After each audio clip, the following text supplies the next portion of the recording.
While you were remodeling your backyard to make it more, zen-y, we were remodeling our merch store to make it more random.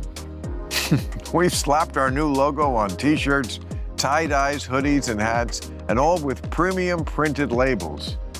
Look, I wasn't kidding. We have it because tags are like the junk mail of clothing. All merch is available exclusively at clubrandom.com. Once again, that's clubrandom.com. Claude is the AI for minds that don't stop at good enough. It's the collaborator that actually understands your entire workflow and thinks with you. My team here at Club Random has tested this, and I can tell you that they were very impressed with the results. The company behind it, Anthropic, built Claude on a simple principle. AI should be a force for human progress. That means creating a partner to help you think through complexity rather than racing past it. Ready to tackle bigger problems? Get started with Claude today at claude.ai/random. And then some guy's not playing fast enough. To my point about not a sport, if you can get drunk while you're doing it. Club Random. Freshman class, Why didn't they like you? I don't know if they didn't like me as much as what. Here's what. They got ready. Club Random. Rob. Hey. Sounded like Woody Woodpecker there. How are you? Good, man. Nice to meet you. I have a funny Woody Woodpecker. Is it right there? Where is it? David Mamet. By the way, I love this. This made me laugh out loud. You know that's real, right? Yeah, that's why I love it so much. I know. And he just, I'm adding to the list as of 2 days ago because, he went off on truth about me over the weekend. So there's a new one. You smell something? It's like formaldehyde or something. That was not me. No, it wasn't like a fart. It was like it's a cleansing smell. But what did he call me?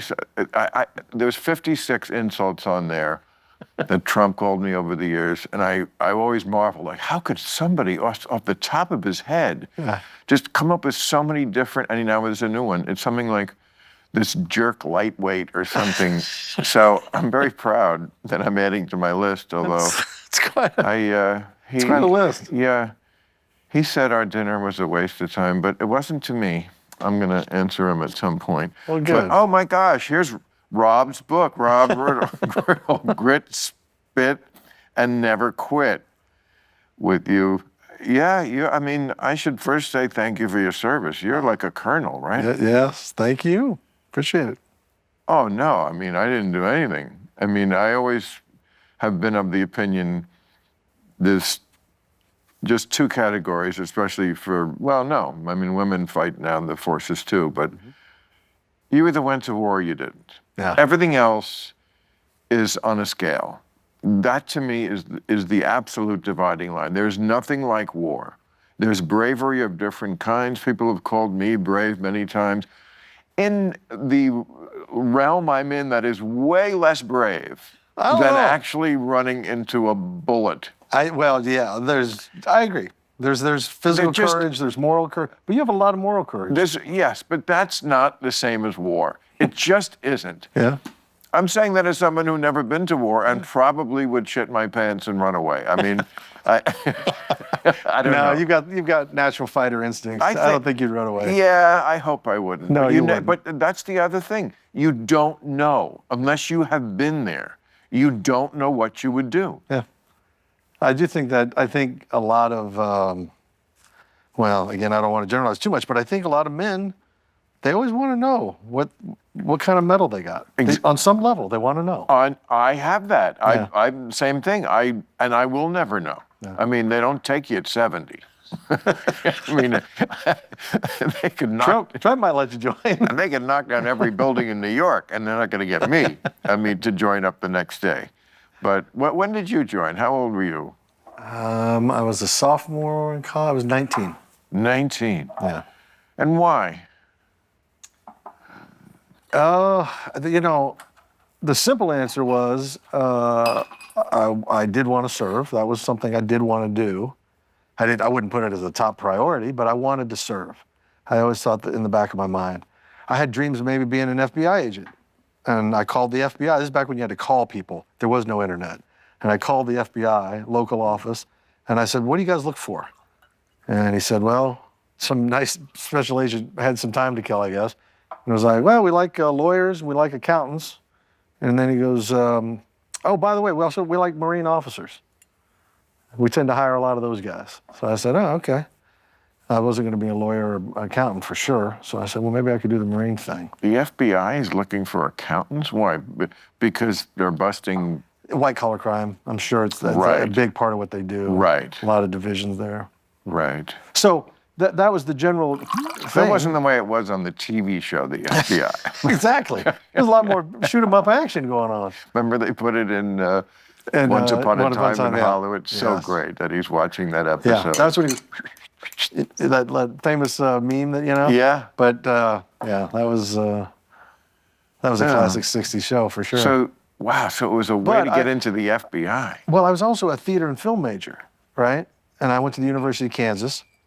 And, late 80s, I just didn't think,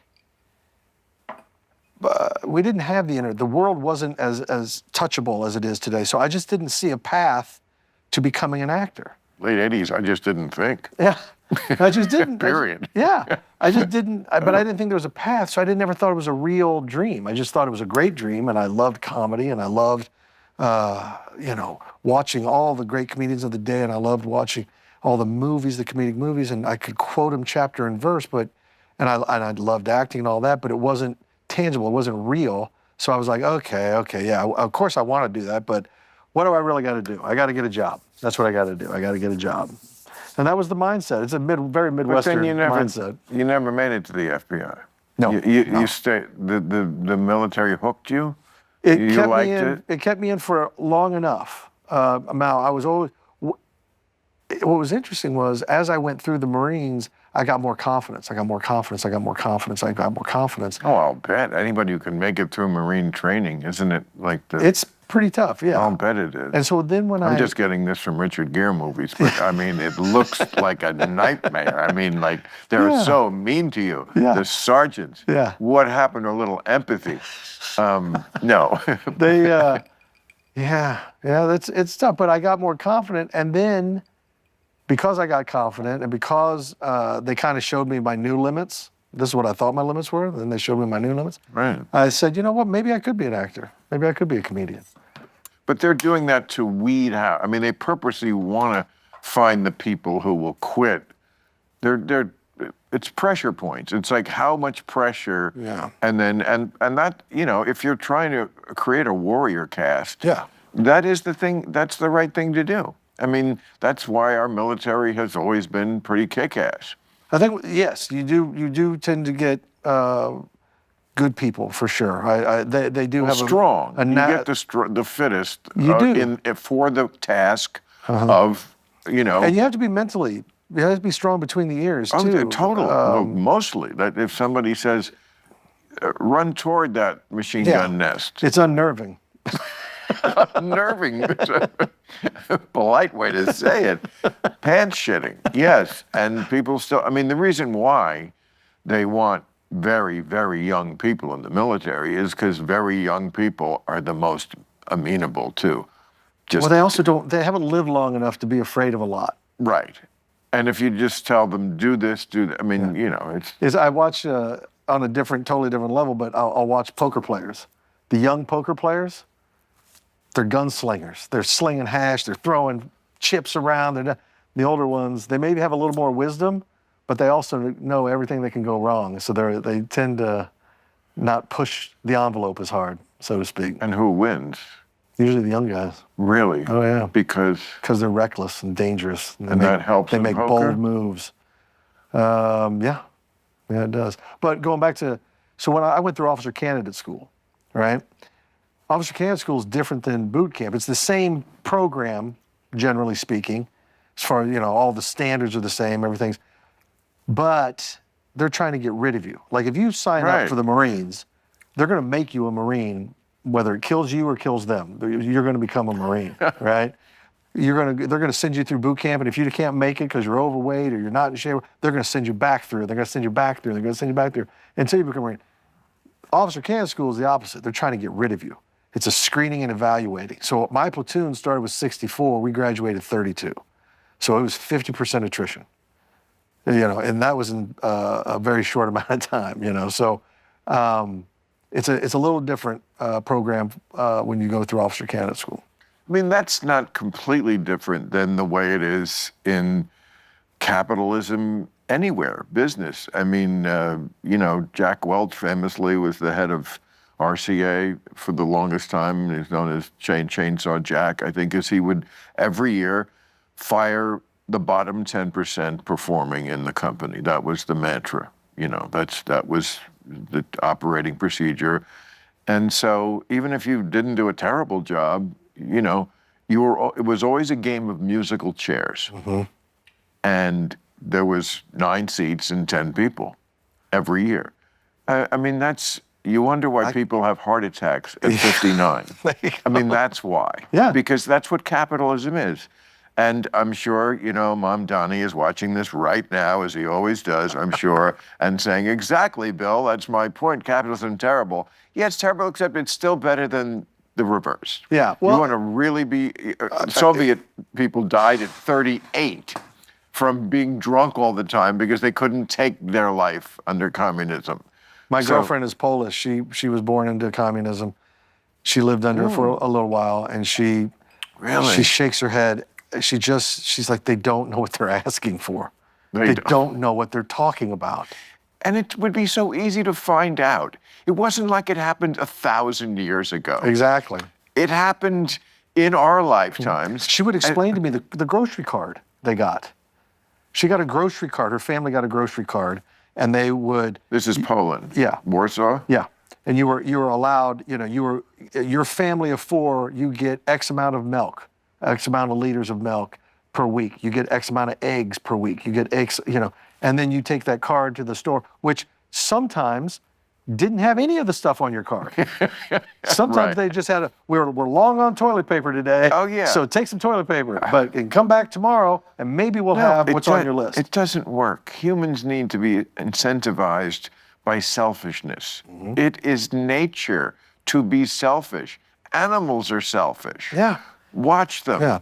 I heard a song the other day, and it was, of course, all things are exaggerated, but it was basically, capitalism isn't bad because you suck at life. That's awesome. And I was like, that's a pretty catchy song, Yeah. Sorry. Yeah. Sometimes that's what it feels like. I mean, the waste of human capital.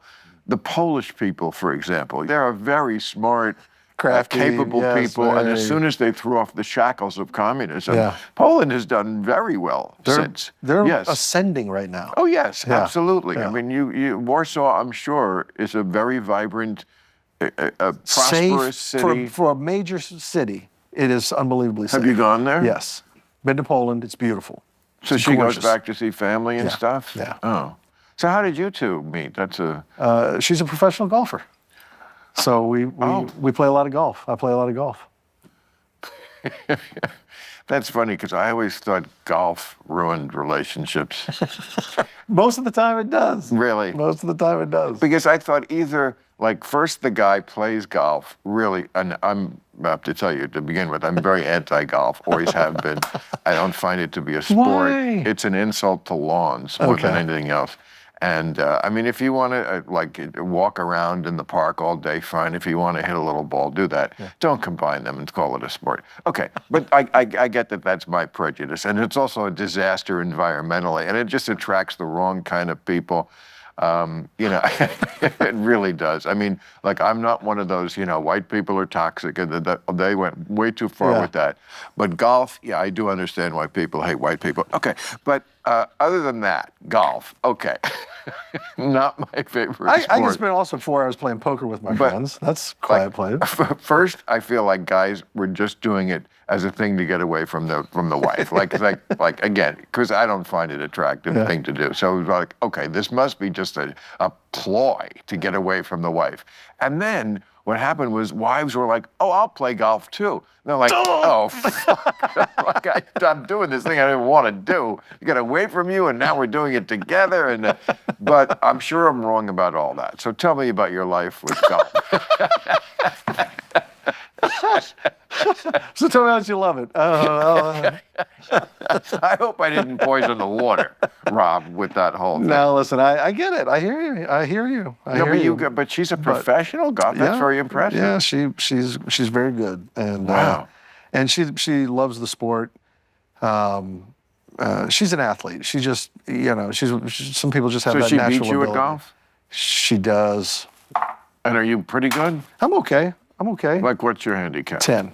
10? No, That's very good. it's pretty good. So you shoot like an 82? Yeah, Well, 82 is very good. I shoot in the low 80s. And what does she shoot? She probably shoots in the mid 70s. Pussy. No. I know. Believe me. I know. Loser. Great, Rob. That's what I. Thank you for your service, not to men. Like that. Yeah. That's what I tell my friends. I go, well, you play it, see how it goes. And then they shut up real quick. I'm sure. They're like, I'm busy that day. But do you shoot from the same tee, or does she do the ladies' tee? No, same one? Same tee box. Doesn't use the ladies' tee. Doesn't use the ladies' tee. Wow. She's probably going to hate me for saying this, or I'm going to take some heat She's for it. going to love you for this But whole thing. She's going to find out sides of you she never knew. She's like, you should hang out with Bill Maher more. Yeah, I'm getting to the real I like you. that Bill guy. Yes. She coming off the tee box, she can bomb it. I mean, she can hit, but sometimes she's inconsistent, and that's where I get to catch up with her. But around the green, her short game is amazing. That's where she makes up all her strokes. And around the green, I'm a hot mess. So that's It's like 4 dirty phrases in that one thing. Oh, golf's loaded with them. Loaded with them. Like what? Shafts, balls. Ball just washer. Ball wash my balls. Yeah, you're right. I'll meet you at the box. Right. There's all kinds of things. Well, I'm glad for you. So Yeah. but you were married? I was. Yeah, I was. So how long have you been with this lady? We are going on just over 5 years. Well, that's certainly within the good honeymoon time, huh? I mean, I always think most marriages that fall apart, not that I'm the expert on that because I never did it, but I get the thing. Yeah. It's really not that the people are bad or went bad. It's just time. Time is not really your ally. Yeah. It is for some people. Some people just grow more and more, in love, I guess. No, they do. Some do. Some are lucky. Some just grow codependent. That's interesting. And most people, what they grow mostly is bored, and just too familiar. And the other person becomes just like you. I mean, it's like, and that's not. Yeah. Doesn't lend itself to the There's kind all of. kind. Yeah. There's all matter of reasons these days why marriages aren't working. I had my thing, but I have a ton of friends that are going through it too. And yeah, there seems to be similar patterns. But you're probably talking to the wrong guy because it's still, I'm probably, I have a little edge about it. So Edge about the divorce? I'm probably not objective. Who that goes through a divorce is ever not objective? Well, because I can understand. I really try. Maybe I'm delusional, but I think I can understand. Different people's opinions. Whether it's women say, oh well, it's because the man's this, that, or the other. He's never around. And the laundry list of complaints. And then the women, and then the men are like, yeah, but if you didn't cheat, lie, steal, maybe we wouldn't be in. So it's a lot of this, right?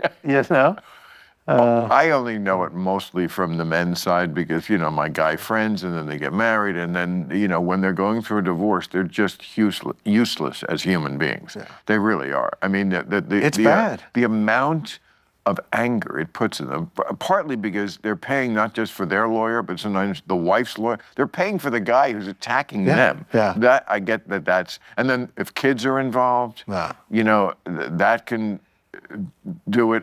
It's hard for me not to be upset, but I also don't want to walk around jaded in front of the kids or put out that kind of angry vibe.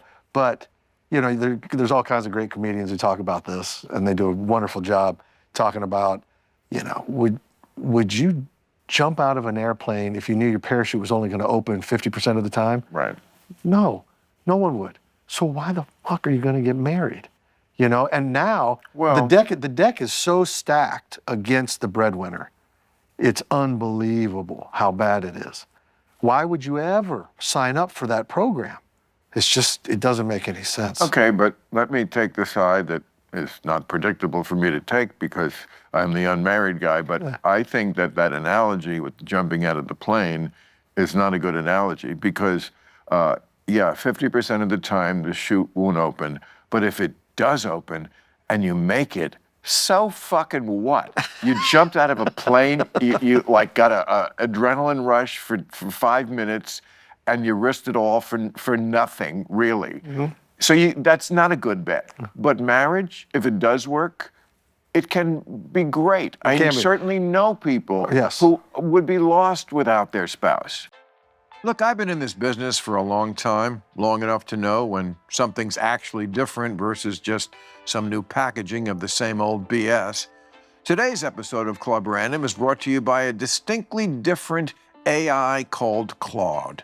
Claude is the AI for minds that don't stop at good enough.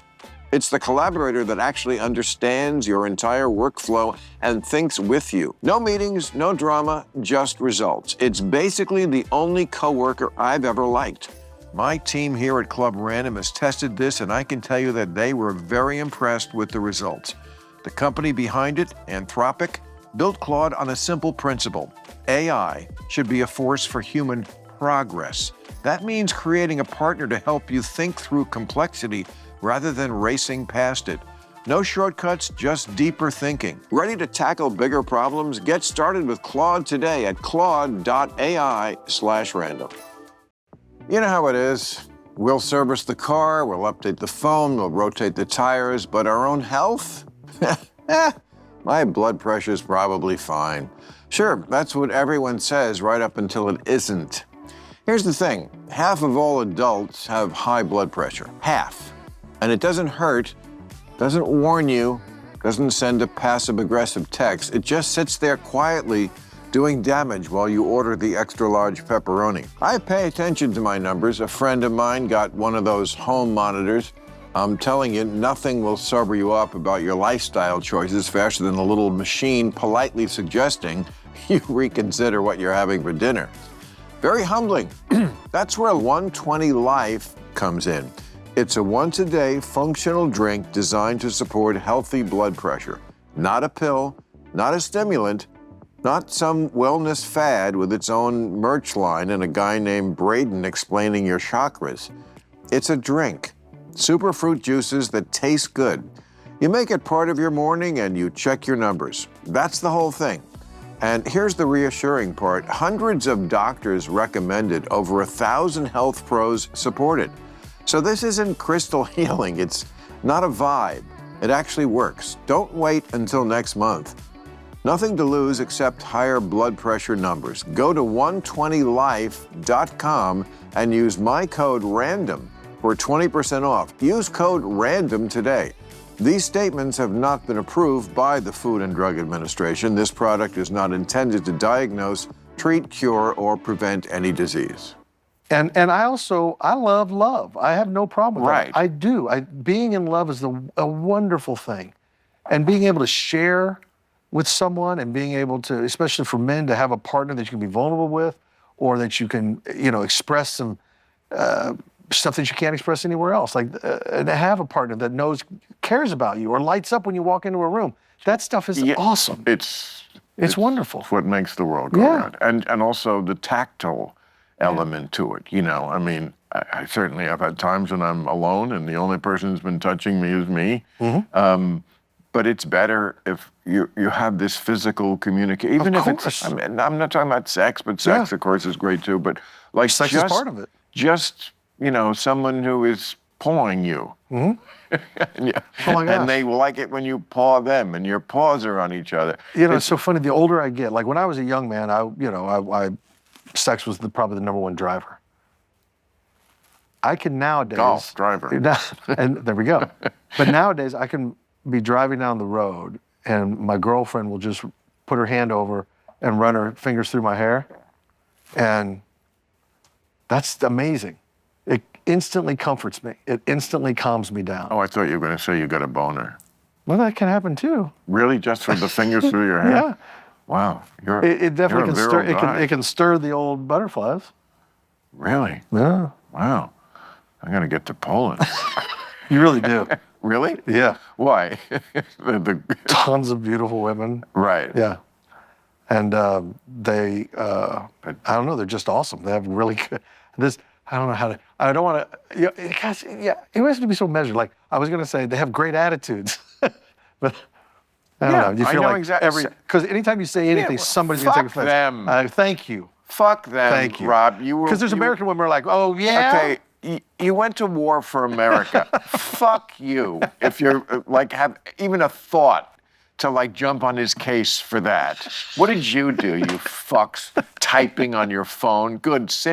Hit send, warrior, social justice warrior, bad Rob Riggle, because shut the fuck up. Oh, thank you. Yeah. Thank you. Warriors. They You're actual warrior. They wear me out. What battles were you in? Battle of the Bulge. Gettysburg. I like the Battle of the Bulge. Antietam. No. Of course. What battle? I'm reading a book right now, actually, about called Demon of Unrest. It's about the attack on Fort Sumter. Basically, it takes place from Lincoln getting elected in November of 1860, until April 12th, 61, when they fired on Sumter. That's right. And so I know my history pretty well. Me too. I And loved it. I love that. I'm a Civil War buff. I love all me that too. stuff. So, but the level of detail in that 6 months that this book goes into is fantastic. I really. You mean how the war really could have been avoided? So many things could have been done differently. Right. So many That's things. true of the but at beginning the of- core, like there was a big revisionist movement, I guess, where they tried to paint it as states' rights. States' rights. It was all about states' rights. They No, still it wasn't. do. Well, but it wasn't. It They wasn't. still do. I know, but it wasn't. At the core of Yeah. it, No, it was of course always not. going to come back to slavery. Of course it was. Right. Which had been the issue for the entire century. Yes. 1808 is when, I mean, first of all, they were gonna get rid of it right from the get. Yeah. And then they said, okay, we're not gonna have the southern states as part of this country unless we give in, but we're gonna sunset it to 1808. In other words, kick it down the road. Something So we they can still- get this done. So we can get this done. Yeah. 1808, okay, so it's bad, but it's a word. Then Eli Whitney invented the cotton gin, which made picking slavery like way more, economically feasible. Yeah. So then they were like, fuck that. We had the Compromise of 1820, the Compromise of 1830. All these places along the way where they came up Missouri to this Compromise, issue. Missouri Compromise. Yeah. All this where they came up to this issue and they just couldn't quite do it. Yeah. And then, the great man theory of history, true. Lincoln came along and he said, enough's enough. Yep. Just like a century later, Kennedy came into office and also said, enough's enough. We got rid of slavery. That was a century ago, but we really didn't complete the revolution. And I'm going to send troops into the South to make sure the kids can go to school. Yeah. It just takes somebody willing, well, in both That those was cases, Eisenhower, willing too, to though. get Eisenhower shot. did it in 57 Yes. down in Little Rock. Yes, that's Yeah. true. Yeah, and so, but when I the level of detail, because I knew Sumter and I knew, okay, blah blah blah. I knew the big pivot moments, but the way they break it down and they talk a lot about Major Anderson and P.T. Beauregard and Jefferson Davis and all the politics and the things that were going on. It just reminds you, like, oh, this is us. This is every day. There may be big things going on, but so many things can be decided and judged. I mean, World War One. Yeah. Did you ever so- read Barbara Tuchman's The Guns of August? No. I've heard of it, but I haven't. It's one of those seminal books. It's the same idea. Like the Archduke Sir Ferdinand is shot on June 28th. Right. The war doesn't start till August. They had that time. They had the time to stop. To stop it and to like say, wait, what the fuck are we doing? Yeah. We're Europe. We're supposedly civilized people. Right. Things are going pretty good, and this is just no one's gonna win this, and nobody did, and yet they could not stop it. That's the thing. Some of the biggest tragedies, and I'm not saying the Civil War was a tragedy. It was actually a very good thing. It had to happen. Had to happen. So many times people go into things half-cocked, and they end up in a quagmire, in a cesspool. Because nobody thinks about you got to think about the beginning, middle, and end. It's like when you write a play or do an act or whatever, you got a big opener, something strong in the middle, and then a big closer. The one guy who thought of that was George Bush the first. I was just gonna say that. Right? Yeah. And Colin Powell. Yeah. I mean, Colin Powell had the Pottery Barn rule. You break it, you bought own it. Yeah. And Bush, not everybody, but a lot of people said, Saddam said, go get him, go get him, go get him, go all the way to Baghdad. And he was like, no, and he said, these are the parameters we set up in the beginning, and that's it. Exactly. And then his dumb son comes into office and goes all the way to Baghdad. Okay, I'm sorry. I was probably too hard on Bush at the time.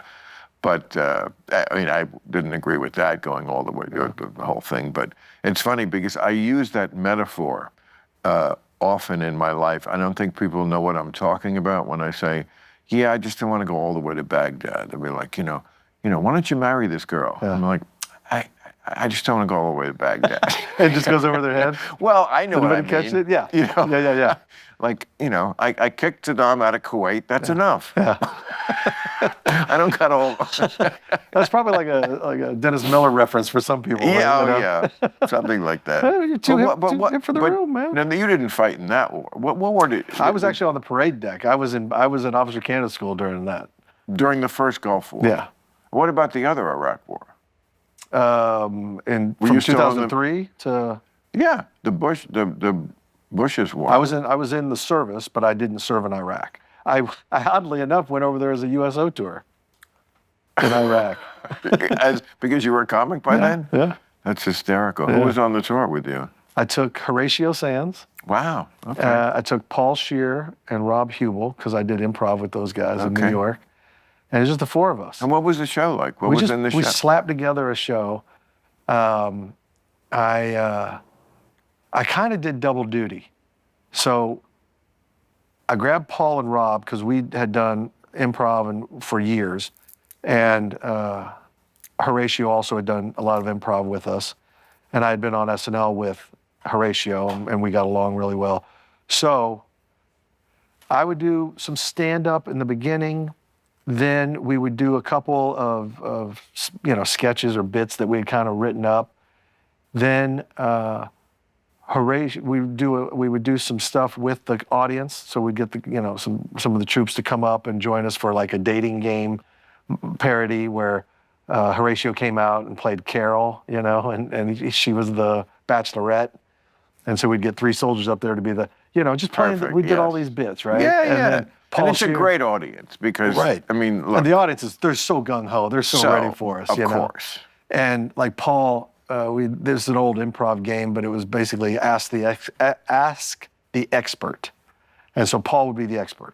And we would say, ladies and gentlemen, we want to introduce you to the smartest man in the entire world. He's an expert on anything. You can ask him anything you want to ask him. If you have any questions about life, anything at all, please ask our expert. I can't say expert today. Ask our expert. And so soldiers would get up and, how do I break up with my girlfriend? And then Paul would just give hilarious answers, right? And it was just fun games like that, right? Do you remember the Al Franken USO? Well, I didn't see it. It was scandal. Stuff. Well, yeah. Well, I knew he had gone on a USO tour and he had done some, pictures when someone was sleeping, and then they got. Well, that was one part of it. Okay. Which is, first of all, let me just, before I forget to say it, it was all bullshit. Okay? All right. Al should never have resigned. I think even he knows that. I mean, it was all, What was the issue? it was the height of the Me Too hysteria. Okay. Now, Me Too, again, That's right. You I know, remember. it was Yeah. That's right. I remember a very necessary corrective and needs to keep going and go even further. But they also did catch some people in the net. There was a sort of a frothing at the mouth, who are we going to get today attitude for a while. Mm-hmm. You know, because, as we see with the Epstein files, because most men are bad, but not all. And I wouldn't say they're bad, but I don't know a single person lot of them. on earth that doesn't make mistakes. No one's perfect. No. Ever. In the history of mankind, no one's been perfect. Right, but men, I'm sorry, most of them are not pedophiles, I don't think. No. But God. most of them would definitely cheat under the right circumstance. In other words, how many would withstand the ultimate temptation? Very few. Very few. Okay. All right. So we're working from that base. Yeah. Okay. All right. From that view. They're dogs. You know. Yeah. Okay. So, but Al was accused. But does that mean go to jail? Does that mean No, does that mean no. lose your job? No. Does that mean No, that's private. That should be between you and whoever it should be, yeah. Right. Okay. But the Al Franken situation was this. Yeah. Okay. There was two things. One, he took a gag picture on the plane. I think it was the woman who accused him. I think it was Leanne Tweeden. She was like sleeping on the plane. You know, it's exhausting, these trips. Yeah. And so he took a picture, a gag picture, where his hands are not on her breasts. But he's acting like He's like, you know, Yes. ha ha, she's That's right. asleep. Okay. I remember that. You know, I mean, it's bad taste. it's not even that. It's just get the fucking sense of humor. It's not anything that awful. Nobody died, okay? Yeah. There are no mass graves from this picture, all right? You know, you get a sense of humor. It's just not. And by the way, 30 years ago, nobody would even have blinked an eye. It was just, okay, it's certainly not worth losing your job for. He was a very effective senator. Okay, the other thing was, he was accused. Well, 30 years ago too, if the girl found out that somebody played someone found out that picture was taken, the girl would probably wait until he fell asleep and then do some sort of mock picture about him, like laughing at his junk or something. Yeah. It would have been that, and then they're done. It would have been that. Yeah. I mean, it's not exactly an apples to oranges because men historically have been way worse to women. So Well, okay. it's a little worse when the man does it, but it's still not worth blowing a gasket over. But that's how that would have been handled. It would have been. It doesn't have to be a federal case, but Right. So the other thing was, he was accused of writing a sketch for the USO show. Now the sketch is what? no, I'm just. You don't remember this? No. Okay. So this was the other accusation, that he wrote this. My first thought was, how bad was the sketch? What were we talking about? Not here? bad at all. Okay. The crowd loved it because it's this, I can't remember the details of it, but basically he sets up this situation where a pretty girl who's always in the USO show, Yeah. Bob Hope used to have Anne Margaret and of Raquel course. Welch. Yeah. Okay. So I think it was this woman, I think it was Leanne, but I could be wrong, but I guess because she accused him of writing the sketch in such a way that he wrote it in the script that he gets to kiss her. Okay, the payoff of the bit is that whoever he was playing doesn't get the girl, and the soldier they bring on stage does. So of course the soldiers are going to love that. One of their own Yeah. gets the girl. Yeah. I mean, so that was the point of the sketch. I don't think Al wrote it so that he could have this moment where he gets to kiss, the stage kiss with the girl. Is it possible? I can't look into everybody's mind. Right. But that was a USO scandal. I didn't even know that was part of it. Yeah. That's interesting. It is interesting. Huh. I mean, it's interesting where we were 10 years ago with that. Yeah. And, I see in these Epstein files, I mean, first of all, you just find out. I said this on my show a couple of weeks ago. Some people were just shocked. I said, I owe an apology to QAnon. You were not completely wrong about the fact that they were like, I said, you know what? Also, no, the Democrats do not eat babies. And I was about to say, because QAnon is Yeah. out there. And Okay, right. I lost some friends at QAnon. That's what I said. Just don't take it that far. Democrats are not eating babies. Yeah. Hillary didn't run a pedophile ring out of a pizza parlor, you fucking nuts. But you weren't wrong about the elites of this world. Think they can get away with so much shit Yeah. that they were all, the contempt they have for the rest of us is just pretty amazing when you see these emails. They're almost as lurid as. Well, I know you do a lot of work in political thought and political discussion and debate, and I'm sure this stuff has been right in your forefront. You know, all the Epstein talk, because that seems to be the primary focus. Yeah, but until this last dump, we didn't know how extensive it was. It really did change the narrative a lot. I mean, we thought it was until like a few weeks ago. But to the okay, average American, they're not drilling down like you. Like nobody knows. I don't know what's going no, on. I mean, I don't know what's out there. Okay, but on the right, Yeah. this is the one issue where they will break with Trump over. They, QAnon, which are his biggest backers, and you know they are far right, but they do not let go of this one. They had it in their heads that there was this, cabal of elites who are so drunk on their own power that they think they can get away. Well, they kind of do and did. You know, I have a friend who always talks about shark soup. Like it's illegal to, like kill the sharks that are endangered. And the soup doesn't even taste good, but they can. But it's because they can't. They just can't. Yeah. You know? They don't even like it. They don't even like it. Yeah. But it's wrong, but we can do it. We can do it. It's wrong.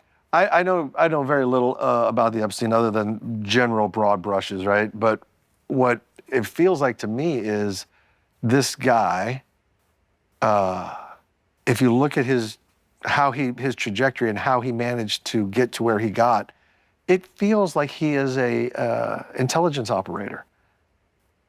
CIA, Mossad, whatever it is, but he works in the intelligence community, is what it feels like to me as an outsider.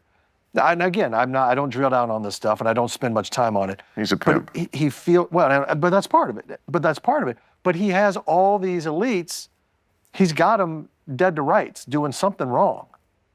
Yeah. And so that's why but somebody uses that. He wasn't leveraging it for himself, or maybe he was partially, but some bigger entity, I feel like, was probably leveraging that. No. No, you don't think that's it? He's a pimp.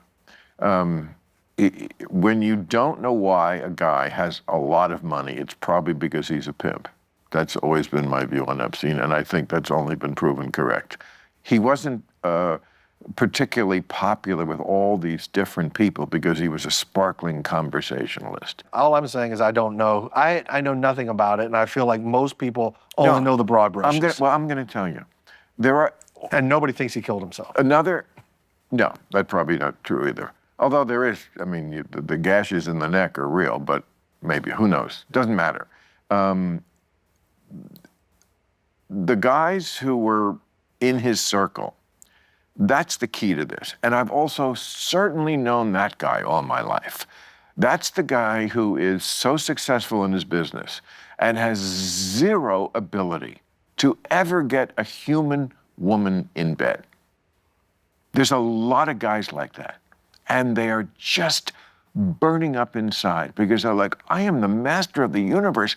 I am so powerful, and I have all these connections, and I have all this influence and all this money, and no chick wants me. Yeah.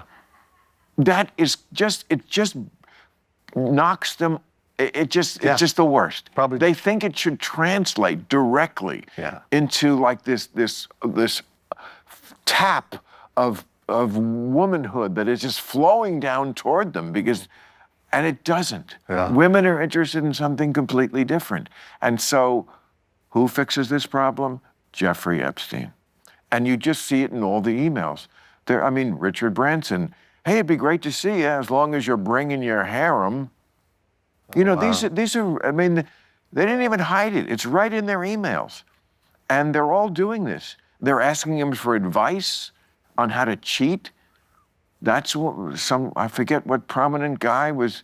Oh, it was the guy from Harvard who used to be the Secretary of the Treasury, Summer, Lawrence Summer, whatever his name is. And he's like, there's this Asian woman in the department, and, I'd kind of like to get with her, but I didn't know what to say. It's like Ask Jeffrey. He's gonna like, yes, he's the guy who knows about chicks, knows how to get chicks. There's always gonna be chicks around. This is the one thing in Bill Gates' life that he doesn't have. Yeah. All these guys, interesting. that's what it is. Yeah. And then once Epstein has them in this position, of course, you're right, he does have all the power in the world to blackmail them and to constantly, tap them for resources and, Influence. Influence, but also, money to his great, sure. His great consulting. Yeah. He wasn't this financial genius. Yeah. He had the women. That's what it is. And so, could he have been an intelligence operative? He absolutely could have. I just don't think it interested him. Past just being where he was in the world, being able to keep it going with the 12 massages a day and having the dinner parties with Woody Allen and, Noam Chomsky and Bill Gates. But it was about the women and the fact that he was so good at having them always around. And, I'm not saying all these guys were having sex with the underage women. I think he was. But they were certainly able to overlook that because they were taken care of as well. That's very interesting. That's very interesting. It is. I like to think about that. That's what it is. That's what it is. It's listen, I'm not doubting it. You look like you're kind of a rugged, good-looking guy who probably was always like, there were women always wanted you. Like if Nah. like I say, women probably didn't always want you. No? No, Are you sure? Yeah, no, I'm sure you didn't just miss it, because when I was younger, I was actually quite good looking and I didn't think that, and so I just missed it. I think I probably missed a few. That's probable. You hit one in the rough every once in a while. But and you got to drop the ball where you think it, you don't want to cheat at that moment.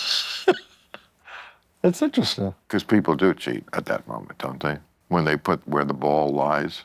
Yeah. Isn't that a big opportunity to cheat? Like if your ball's in the rough, where are you supposed to drop the ball? I mean... Oh yeah, within a club length, there's rules to where you drop. What are those rules? It depends. If you went out into an out-of-bounds area, or if it's a lost ball, you're supposed to go one club length back into play, and then drop it between that. So if you hit it like into the rough on the side, and like it was raining there, and so it's under a bunch of like mud and wet leaves. But you can see it? You can see it. And you got to play it. You have to hit that ball out of the mud and the mire? It depends. Sometimes there may be a rule now where if the ball is truly plugged and you can only see like the top white part of it, you may get some relief there. Who decides that? The course official, but that's in a tournament. If it's you and your guys, or it's you and your, you and the boys. Forget it. Yeah, then you just fluff it out of there a little bit. But so what if you can't see it at all? First of all, if you can't see it, how did you find it? Well, exactly. If you can't see it, it's a lost ball. Then you have to take a penalty. But where do you drop the ball? One club length in. From where? From the out-of-bounds stake. There's white stakes all along. So it's one club length inside that. And then what do you hit, like a 2-iron from there? Whatever. But the way the math works is, like say it's a tee box. You go, the way I one out. So I hit one out, 2 comes back in, that's my drop, and now I'm hitting 3 from there. Ooh. So that's how you count it. And normally it would be 1, 2 to the green, but now it's 3 to the green. So. Have you ever had double figures on a hole? Yeah, of course. Really? Yeah. Of course. Oh, yeah. In the beginning. Oh, in the beginning. Yeah, you suck. You suck bad. Like you're like an 11 on one hole? Yeah, but at some point you just pick it up because it's obnoxious. Like there's people behind you.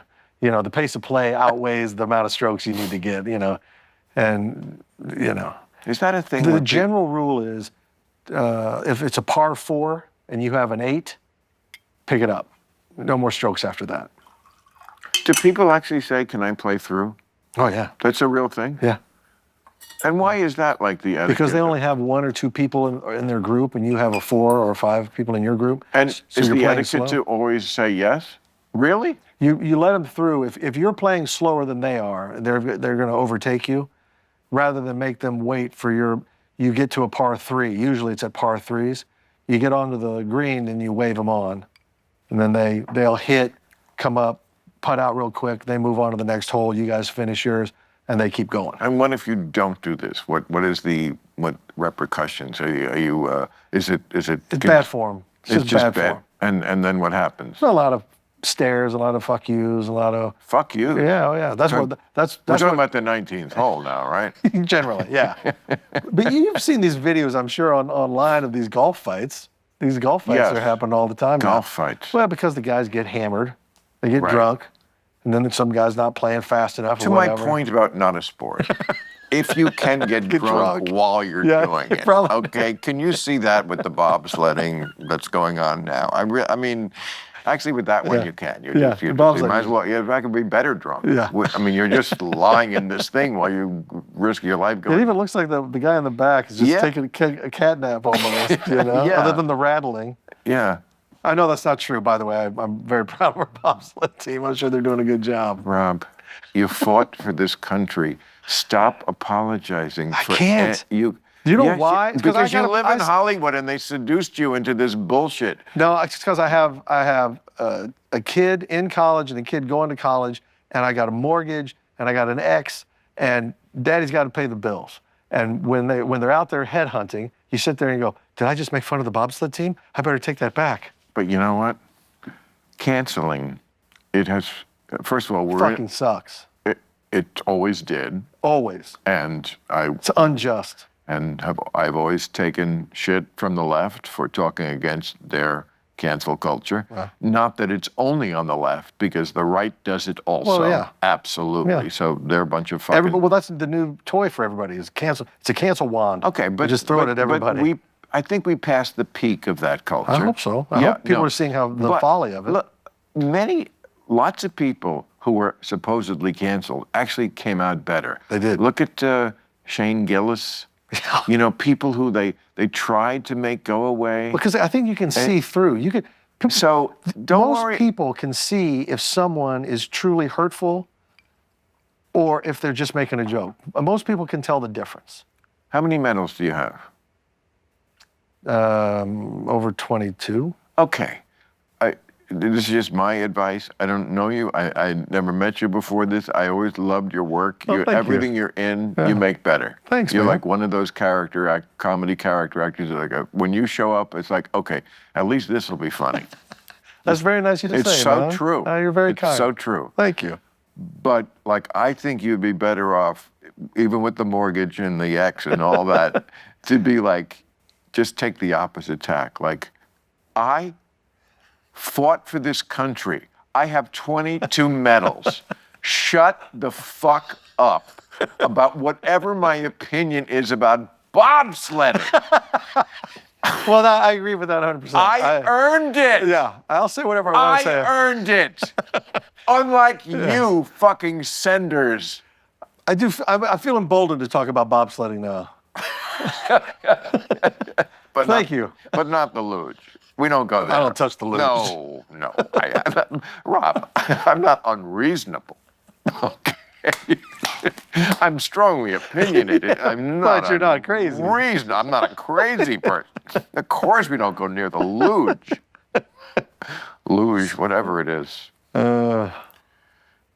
What'd you think of that? Speaking of women athletes, that skater who, you know, it's like Jake Paul's wife.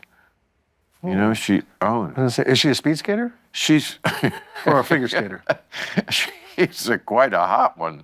Oh yeah. Yeah, I mean, I think she's Dutch. I think she's skating for the Netherlands? Dutch land. Yeah. No, I mean the Netherlands. Yeah.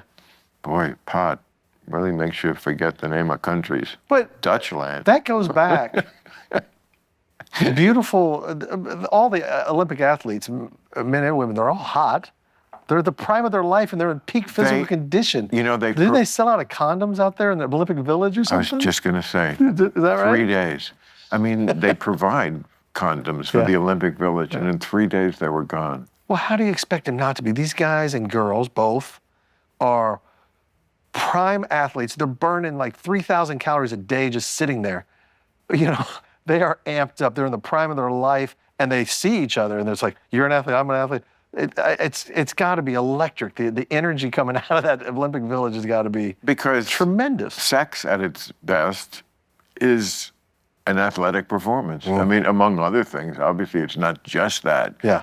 But I mean, I feel like it's an athletic performance. I feel like it's a symphony orchestra presentation, even though no one is there to hear it. Yeah. You know, it's an oratorio.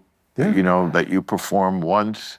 And it's somehow the same music, but you're doing it differently, you know, much like people who do a Broadway show for 3,000 performances have to somehow find a way. Can you imagine that? Have you ever done a show like a Broadway? I've done not Broadway, but I've Theater? done shows, yes, where You're doing the same thing every night? and you've got to find that same energy level and that same commitment and that same passion and that same. It's so hard. Yeah, it's unbelievably draining. I did a Broadway show for 3 weeks, maybe a month, in 2003. Got nominated for a Tony one-man show. Thank you so much. Lost that one like all the other ones. But it was my own material, and I couldn't stand doing it. Like when I did the road for I remember this one. Yeah, it was called. I was living in New York at the time. Yes. When you ride alone, you ride with bin Laden. It was all about the war on terror. We had just been attacked after 9/11. And no, it was quite well received. Fantastic. Thank you. It was quite well received. But first of all, I had to do, you know, Broadway is brutal. You get one day off Monday. Yeah. You have to do 2 shows on Saturday and Sunday, a matinee and then the show at night. 2 days in a row. The matinee on Saturday was 1 p.m. I'm not up at 1 p.m. I had to like get out of bed and immediately start drinking to get into the kind of shape I was needed to be in to do that show. And Broadway too. That's you're in the furnace. My mother was at one of those shows, at a matinee. Yeah. And one of the punchlines was I won't go through the whole thing, but it was. Come on my face. And I was just like, I can't. My mother is in the audience, and I have to do the punchline that it was about mutual people talked about mutual fantasies. There's no fantasy where a guy runs across a meadow to a woman with open arms and then comes on her face. You know, that was the joke, okay? And, you know, it just 1 p.m., me, my mother there, it was just brutal. Not brutal like war. I did a show one time. I was out doing my shows, and Dave Attell said, "Hey, I'm playing the Midland in Kansas City." Such a funny guy. He goes, "Will you open?" And I was like, "Yes, my God, yeah. It's my hometown or whatever." So I called my folks, and they're the sweetest Midwesterners you've ever met in your life. Not what I've heard. And I said, "Hey, I'm going to be coming I'm going to open for this guy.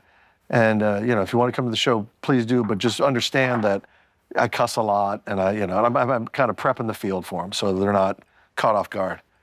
And then my dad says, "Hey, we're all here." I said, "Well, who's all?" He goes, "Well, Mom invited the Sunday school class." And that's a legit thing that happened. And I went out there and I was like, well, I can't change my act. It's a song. You learn the song a certain way, and I'm not going to go out there and change the lyrics now. Why should you? Exactly. And I warned them. How'd it go? It was great. Right. It was a great night. Because who's more repressed and looking to laugh than religious people? Of course. And they had a great night. They all had a great night. Biggest freaks in the world are Mormons. And they loved Dave. They loved him. Absolutely loved him. And he's really dirty. And he brought it. So, right. Great stuff. I love that. But I also remember those 2 shows, 2 shows on Friday, 2 shows on Saturday, 1 show on Thursday, maybe 1 show on Sunday. Oh. Plus you have to do all the radio promo on Wednesday and Thursday all day. Fuck. Oh. That's just, you're getting tired thinking about it. I'm just thinking I paid my dues. Yes, you did. Like, did I go to wherever you were, Kosovo, or wherever the fuck you were, fighting for your country, winning those 22 medals, bobsled people? But I paid my dues in my way. Yeah. You know, like, those were not happy nights where Those I are had to do hard. 3 shows. 3 shows. Oh. You can't remember what you said in either one of the other 2 shows. You have to like keep this set list in your mind so straight because half of your mind is saying, I just said this to the same crowd. Right. And the other half of your mind is saying, no, you didn't. Just do it because I'm telling you, you didn't just do this in this show. Yeah. It's just such a mind fuck. Yeah. And, and 3, I don't think I ever did 3 in one night. I did many times. Now, I've done some 1 a.m. like shows for drunks, take the gig wherever you can get it. No, because I was at the height. 3 in a night. Yeah, that's because this was the 80s when it was the height of the comedy boom. Yeah. So comedy clubs realized they could sell out easily on a Saturday night. They could probably do 6 shows on a Saturday. So would you do a 7, 9, and a midnight? 7:30, 9:30, and 11:30. Wow, there you go. Absolutely. And it was just like, wow. And this is sometimes for $250 for the week. But now, okay, let me ask you this. Because anybody who went through, especially the time when you were really out there grinding, I mean, that was really the height of it. That was like you said, it was kind of a golden age in a way. In a way. But when you look back on it, and do you think about the pain and the misery, or do you have a kind of a longing and a fondness for it? It's funny. Sometimes I go to the Comedy Store now to watch. Yeah. They always, when I walk in there, it's like, you want to go up? I'm like, I don't even go on the road anymore. Right. I stopped that last year. Yeah. After all those years, but. And I miss it, but I'm glad I did make that decision. Yeah. But I just go in. It's a fun thing to do. Like, there's not that many things to do. I'm not going to go to a movie. So, you're done with dinner. You don't want to go home. Oh, let's go to the Comedy Store. Yeah. If they're bad, it's interesting. And if they're good, it's interesting. There's kind of a no-lose. Yeah. And I'm also, and sometimes, honestly, scouting new talent in a way. But when I watch it, well, I am overcome with this idea of, wow, I did this? Because I wouldn't want to do it now. Yeah. It's rough. Why is it rough? Why is it rougher? First of all, it's not your crowd. It's a crowd. The last 35 years, or 30 years anyway, since I've been on TV every week, it was my crowd. It's people who bought tickets to see Bill Maher. Right. These people bought tickets to see comedy in general. Got it. It's not, you don't know what they want. Right. And you have to follow 12 other guys. It's funny, when you watch 4 or 5 of them in a row, it's like, oh, there's the perfunctory gay joke. Yeah. Like, we all know what the well is. Yeah. Where you can always go to that well. Yeah. But if you're the 5th guy to do it, it doesn't work. Yeah. It's brutal in so many ways. And you watch these people who are, you see this willingness to put up with so much pain, of rejection because they want it so much. And of course I was that person. I put up with that same pain. Yeah. But to watch it now and realize, yeah, that was me, but boy, I wouldn't want to do it now. Yeah. And I know exactly what they're going through. And it's interesting. And sometimes they're just great. Mm-hmm. And sometimes it's just painful. And sometimes they're great one night and painful the next time I see them. They're still learning their craft, probably. Right. Yeah. And it's a different crowd. Yeah. Now it's 1:20 in the morning. Yeah. And these people saw those jokes 10 times already. I remember doing my show or my set, and in some places it murdered, it destroyed. I was like, oh, this is my call. Of course. And then I learned, it's an education. It's a whole process, because I would take that and I would go to, somebody would say, hey, Rob, you want to do this charity event? Yeah, sure. I'll pop in, I'll help out. And I would do my club act for this, not knowing hey, someone's got to pull me. Somebody needed to pull me aside and say, hey. So here's how this works. Well, I could. The way I learned is by people wanting to kill me. Well, I could have told you. I didn't know. The worst. I didn't know. The worst. The worst. Is charity. Yeah. I fucking hate charity. All right, don't take that out as a soundbite. What I meant to say Charity is events. charity events are the worst because the people who go to charity events feel like they're very good people doing a very good thing. Yeah. So they are the most politically correct audience in the world, which is the absolute enemy of comedy. And then they want to mix you in with music. Yeah, And that too. They want to mix you. We got a whole mixed bag. We thought we'd have some comedy, and then we'd have this, and we'd have that. And sometimes they introduce you before they have a whole thing about what the charity is, which is something super sad. Okay, enough film of people having their legs blown off. Now a funny guy. Yeah, and here for the yucks, put your hands together. You come out with eyes like sausage. What the fuck was that? Yeah, it's just not good. It's so funny. One time I came out and was doing this event, a charity event, and people were still they were still coming in to the venue, it was a sit down, it was dinner. You know, I heard dishes clinking and all this going on and people talking. Bob, have you met Susan yet? Susan, this is Bob Johnson. He works over. I can hear their conversations as I'm trying to, I got one table that's looking at me. Everybody else is just milling around, talking, smile, chatter. It was a hot fucking mess, That's man. funny. 40 years ago, when I first started and I was offered some charity events, I would always say, or if they would ask for money, I would say, I would do any amount of time not to have to give you money. Now, I would say, I would give any amount of money not to do not to have to do time. Yeah. Okay. Yeah. Yeah. It's tough. And I haven't been out on the road in 15 years probably. Really? Yeah. Well, no, that's too long. It's been 10 years. But I haven't done any stand-up in 10 years. But I get asked to do it, and I'm always like, guys, I don't have it. I don't have a set. I don't have any material. You got to be in practice. If you wanted me to do it, I have to sit down and really construct something. You got to. It's. So I say I can give you a speech. I can maybe do a Q&A because then I can improv a little. Right. We can have some fun. That's the ticket. So that's what I'm willing to do, and I'll do that still anytime. No, I only quit a year ago. Yeah. And I get the same thing. I get offered, and I'm like, you don't understand. You have to be in practice. It's like saying, want to play quarterback next week after you haven't in a year? Right. Now, that may be okay for Phillip Rivers. He did it. He did. But for did. most of us, it's just, no, I have to be in shape. I have to have an act. I have to know my act. Yes. I can't just, and I'm not going to just half-ass it and walk on stage. Yeah. But you're right. The Q&A thing solves that problem. Yeah. Just have somebody interview me and have fun. We'll have fun. We'll have a conversation. And And funny, it generally works because the audience is interested to hear. Yeah, and funny lines will come out. Totally. It's just not stand-up. That's a whole different thing, and it's, to me, the highest level. Yeah. But, so because it's the highest level, don't ask me to do it unless I'm in shape to do it. But, so you started when you were still in the military? Yeah. That's awesome. Yeah, I was, I got to New York. That is not the typical. No. But I started when I was.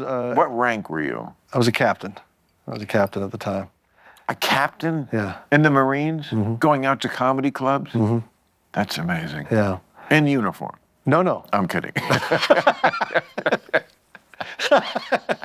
Although it would have set you apart. Although, I had the high and tight haircut. I was, I didn't know what they thought of me, but. Did you tell them about that? No. It wasn't part of your act? It wasn't. It really wasn't. You're too modest about that. Yeah, I didn't do that, but I did the Upright Citizens Brigade. I found them. I started doing stand-up. I didn't like it. It wasn't what I thought it was going to be. I wasn't any good at it. The guy that was, I took a class at Stand Up New York on the Upper East Side, or excuse me, Comic Strip Live on Upper East. And he was 3 jokes per minute, set up, punch, set up, punch, set up, punch. That's how we do it. And I said, well, I grew up watching Eddie Murphy and I want to be a storyteller. And he goes, 3 jokes per minute. Set up, punch, set up, punch, set up, punch. So I tried to write 5 minutes of set up, punch, set up, punch, set up, punch. This is just not how I do it. I'm not, right. I don't do that. So I wrote shit. material, and that was my first set. And I got up and I did it. I hated it. I hated the whole experience. I had more stage fright than I ever anticipated because it felt like I was in a car accident. I felt like I was in shock. When I was done, I actually tried to run out of the theater.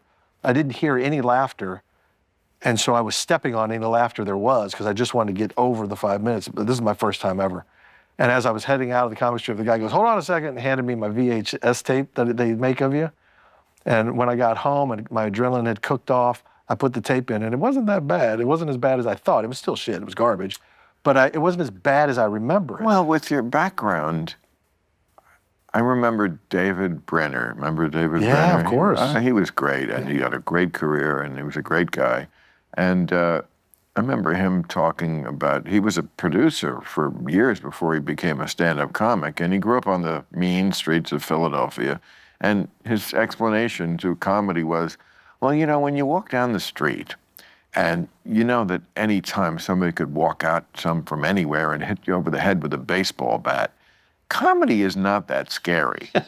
I can't imagine that it isn't somewhat the same for you. Comedy couldn't have been scarier than the military. In a weird, it wasn't scarier than certain things, but it was scarier on another level. Like I say, scarier. Yeah. Scarier. I'm always right, Rob. You have to understand. It just takes me a minute, but I'm right. It's a different kind of fear. It's a different kind of fear. It is a different kind of It's fear. a different kind of fear, that's all. But it's still real. And it's very real. And it still paralyzed me because I hadn't been exposed to that yet. I hadn't faced that demon down yet. And so when it happened to me, I was really kind of not disgusted with myself, but shocked by how afraid I was. For something that doesn't actually hurt you, either physically or if you're strong enough emotionally, it is amazing how hard it is for people to even imagine how awful it would be to stand in front of a room full of people who are rejecting you in every way. Every way. I mean, sometimes it's just by not making any noise. Sometimes it's like, their facial expression. You eyes. just know you're not connecting. Their arms. Yeah, right. I mean, all the cues are there that I don't approve of you. Well, it's just, you know, laughter is involuntary. That's the great thing about it and the harsh thing about it. It's involuntary. So when you get it, you know it's real. Yeah. You can't fake it. That's why it satisfies so deeply. The biggest stars in the world I've seen, like back in the day when I used to introduce Rodney Dangerfield, for example. He was a giant star. He would go on stage at Catch a Rising Star, and of course the crowd would go nuts when he walked on stage. 2 minutes in, if you're not actually making them laugh, they're looking at him exactly like you're talking about Mr. Nobody, just like, I'm sorry, but I can't fake this laugh. I could for a minute because you're Rodney Dangerfield. Right. And then I just can't. It's just not in the human being to do it. Right. You know? So if you're not saying something, and that's what we kind of want. We love the honesty. Yeah. I think stand-up is the purest art form because it is you, the comedian. Right. It is a microphone. Absolutely. And it is an audience. There's Right. no directors, no producers, no writer besides yourself. There's no body armor. And there's nobody's going to come and save you. Right. No one's going to, No. you know, it No. is a high wire act, and it is also, it's so pure because when you are winning, Yes. it's the greatest feeling on earth. I think we can agree we are the best kind of people. I think we can. Somebody who gets it, finally. Thank you, Rob. I've been saying we this. are the best kind of, we are. I mean, we are doing the thing that is mano a mano. Yeah. You know, again, no armor, no protection, Nope. no help from the wings, no technology involved. Right. No technology involved. Yeah. You know what technology we use? Electricity. That's right. Okay, you got me on that one. Yeah. The mic is plugged in. But that's why it's so pure. Although once in a while I have said, is this on? Which I did my first night. I did. I think we've all said Oh, God. I think it was, I don't know what, I was cooking on something. I just wanted off that stage so bad. And then I found the UCB. I ran into Dave Keckner, who was a friend of a friend. And he said, well, what are you doing? Because I was like, I'm trying to do comedy. I gave up flight school to do this. And now I'm, you know, I think I made a big mistake because I went and did it and I hated it. And he's like, well, have you thought about improv? I was like, oh, they don't have an improv scene here. You know, they had Chicago City Limits over there by Scores. And, you know, that was it. And it was short form, which I didn't understand, you know, and I'm not good at singing songs or whatever. So I was like, I don't know. He goes, no, it's long form like they do at Second City in Chicago. It's good stuff. It's the UCB. It turned out to be Amy Poehler, Matt Walsh, Ian Roberts, and Matt Besser. So I was like, oh, okay, well, these guys are, you know, I went and saw their show and I was blown away. I was like, they're making this up? I felt like it was scripted, you know, that's how good it was. So then I started taking classes there, did their whole program for years. When I was on The Daily Show, John Oliver and I shared an office, and he's a great stand-up. So he said, come with me, let's go do some clubs. And I was like, I don't know. I tried to beg off, and he wasn't having it. So I went, and I was like, I don't have anything. And you did 1 year on SNL? Yeah. There's quite a impressive roster. Of 1 years? Yeah. Yeah. I mean, There is. I'm not saying that the roster of people who actually were on SNL for a while and became stars in there isn't also very impressive. Yeah. Very. Yeah. I mean, I have no love for SNL for different reasons, but I can't ever try to front and say that the pipeline of comedy into movies and culture from SNL has been nothing. There's just no precedent for it. There's nobody ever like dominated a field as much. You get off the floor on the 17th floor at 30 Rock. That's where the offices are. Yeah. And they have cast photos starting in 75. It's just amazing. And then they have singular headshots all the way down the hall of every cast member. And I remember walking, you know, when I first got there, seeing all the cast, you know, I was like, oh my God, I remember those. I remember that cast. I remember that cast. And you start walking down the hallway and you're like, oh my God, this is everybody I've ever watched.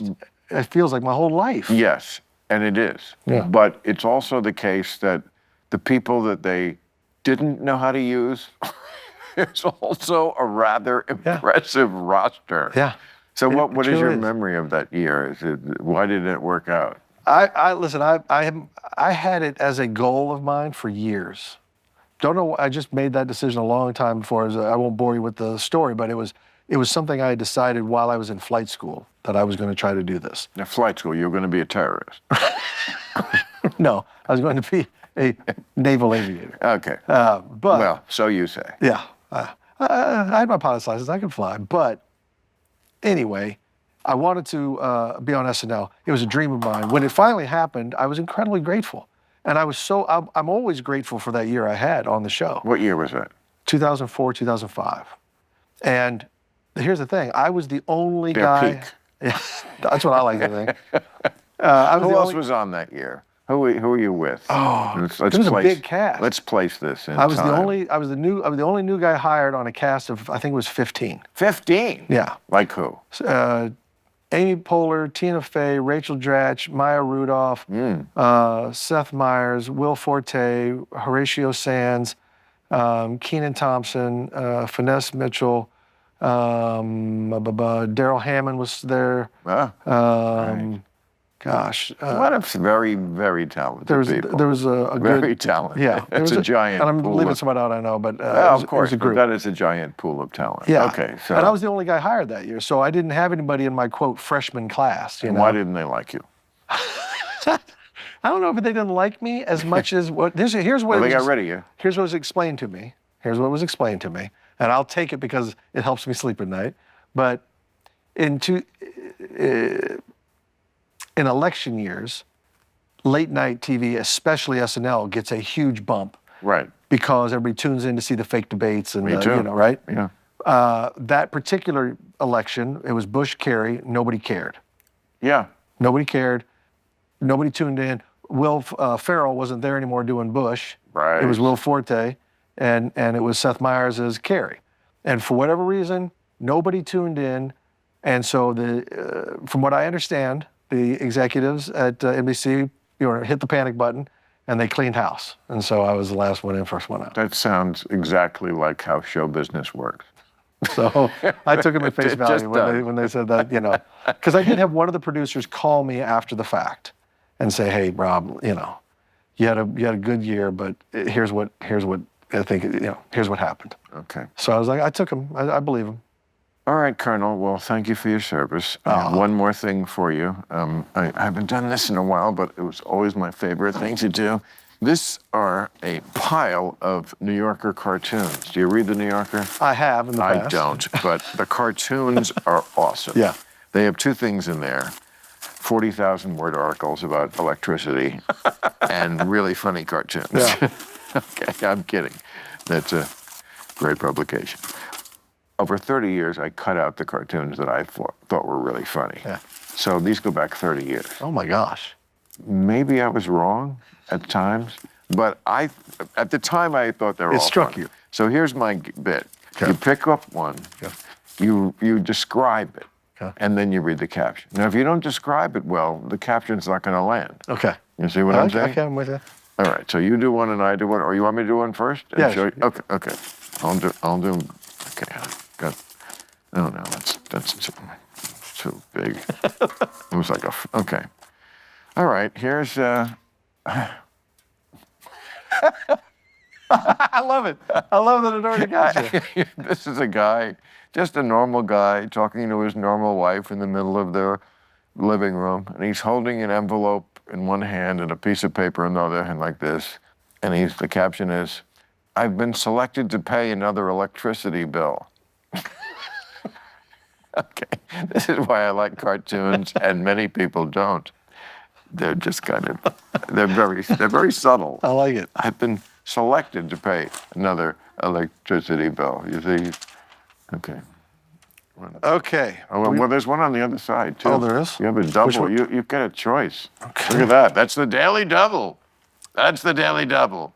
Okay. There is a man at a restaurant, lots of paintings on the wall. It almost looks like Sardi's on Broadway, kind of. Okay.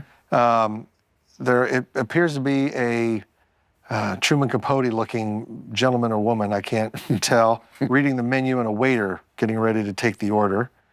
And it says, "I'll have the weirdo's lunch."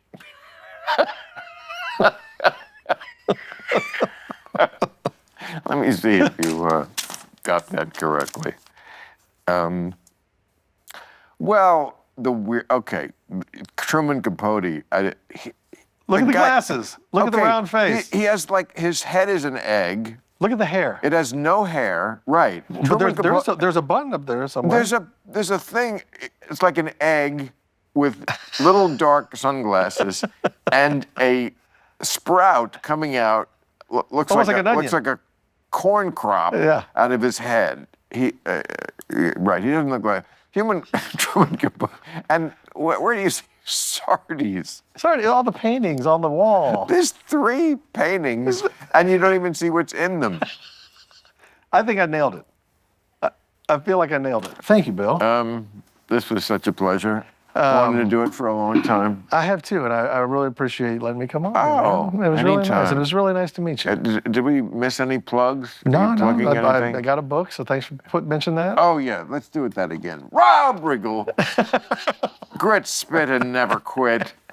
The whole book is about how he gets to tell the woke, "Fuck you, because I served my country." All right, thank you, Rob. Thank you so much, All right, man. It was a pleasure It was meeting so you. much fun. Club Random. So do you have to go now? Do you have to go do real time? Not well tomorrow, but I gotta go work on it now. Club Random.